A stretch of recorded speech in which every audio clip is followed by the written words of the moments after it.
निखिल भयकरं पंचवक्त्रं त्रिनेत्रं असे कर्मयोगी असे ध्यानयोगी स्वयं पूर्णतो ज्ञानयोगी विरागी पूजित से नित्य श्री बालचंद्रा नमस्कार श्री सद्गुरु रामचंद्रा।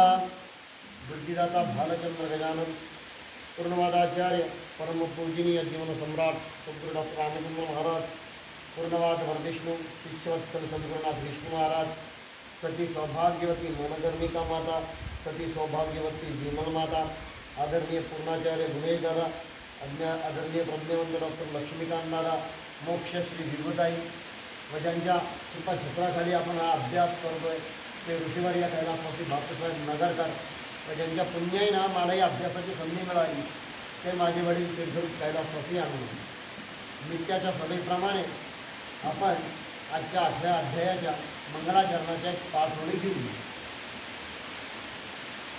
ओम श्री गणेशाय नमः। ग्रंथ शिवपुराण अध्याय 8वा पंचयज्ञ वर्णन रुद्राक्षधारण आणि भस्मलेपन। श्री गणेशाय नमः। श्री सद्गुरुभ्यो नमः। श्री भवानी शंकराय नमः। श्री मातृभ्यो नमः। श्री कुलदेवताभ्यो नमः। पूर्वाध्याय तेरे कथन शुभ पुण्य क्षेत्र वर्णन शिवलिंग स्थापना वर्णन तेरे असे सविस्तर गुरु शिशुताने गर्दी प्रश्न अग्निदेव ब्रह्मयज्ञ गुरु पूजा ब्रह्मदुष्टादी वर्णन समशास्त्रकन करावे। श्रुत उवाच प्रातःकाल संध्या समय ओदन आदि द्रव्यमय अवधी अर्पिता धुनी समय तया अग्नियज्ञ म्हणावे। ब्रह्मचर्यास्मि निवास अवाहित ब्रह्मचर्य ऐसा तापास अर्पिता अग्निदास तो यज्ञ असे पूर्णी ब्रह्माग्नि विसर्जन आत्मरूप अग्निचे स्थापना जो संन्यासी करी अमरण तो अमृत भोजन अग्नियज्ञ।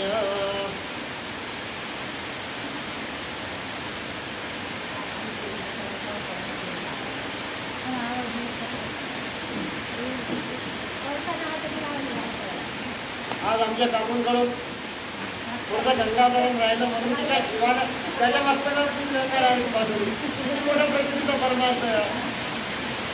प्रचितीचा परमार्थ आहे जागच्या जागी आपल्या प्रत्येक कार्यामध्ये ईश्वराचा हात आहे आणि म्हणून डॉक्टर पांढरेकर महाराज आम्हाला ईश्वराला जी बिरुदावली शिकवत आहे ती बारीक सारीक गोष्टी आपल्याला महाराज ईश्वर यावं कारण आपल्याला सांगितलं की उपासना करत असताना ती कशा पद्धतीने करतात म्हणजे संकल्प करताना सुद्धा आपण ते अक्षताचे दाणे घेऊन त्याचप्रमाणे आपली काही मनोकामना मागून आपण संकल्प करत असतो तो संकल्प आपण बोलत असतो।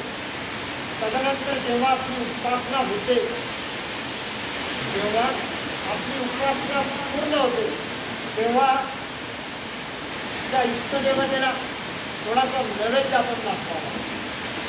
कारण आपल्याकडे जेव्हा एखादी साधारण व्यक्ती जेव्हा बाहेरून घरी येते तेव्हा आपण काय करतो आल्याला त्याला थोडा पहिले पाणी देतो आणि नंतर त्याला आपण चहा वगैरे देतो। त्याचप्रमाणे आपली उपासना जेव्हा होते ना तेव्हा थोडासा प्रसाद नैवेद्याचा देवाजवळ ठेवावा का कारण जेव्हा तुझं नाव घेतलं तुझं नामस्मरण केलं सर्व तुझे विश्वाचे कामं सोडून मी उपासना करत असताना तू इथं आला आणि आता दिवसभर काय कर या प्रसादातलं गोडवा माझ्या जीवनामध्ये येऊ त्यासाठी नित्य करायची असते ती उपासना आणि पाळायचं असते उपासनेची वेळ। महाराजांनी आपल्याला ईश्वराला सुद्धा बिरुदारी लावला शिकवलेलं आहे पण दया सिंधू नाही शिकवलं। दया सिंधू हा शब्द पूर्णवादाला मान्य नाही आहे। सिंधू म्हटला म्हणजे काय सागर समुद्र आणि त्याच्यातमध्ये काय असतात रत्न त्याला रत्नाकर असं सुद्धा नाव आहे आणि ते रत्न काढायसाठी काय करावं लागतं तो प्रयास तो प्रयत्न करावा लागतो। पण देवाला जर असं कृपा जर म्हटलं ना तर असं भरवतो तो त्याची कृपा आहे आणि म्हणून आपल्याकडे गंगा दसरा आपण साजरा करत असतो की आपल्या गुरुच्या कृपेची जी गंगा आपल्यावरती येते ना नित्य ती कृपेची गंगा आहे। आणि मला आशीर्वाद देण्यासाठी आमच्या पालण्यामध्ये मंडळी आलेली ते सुद्धा महाराजांच्या रूपाने ते इथं आलेले.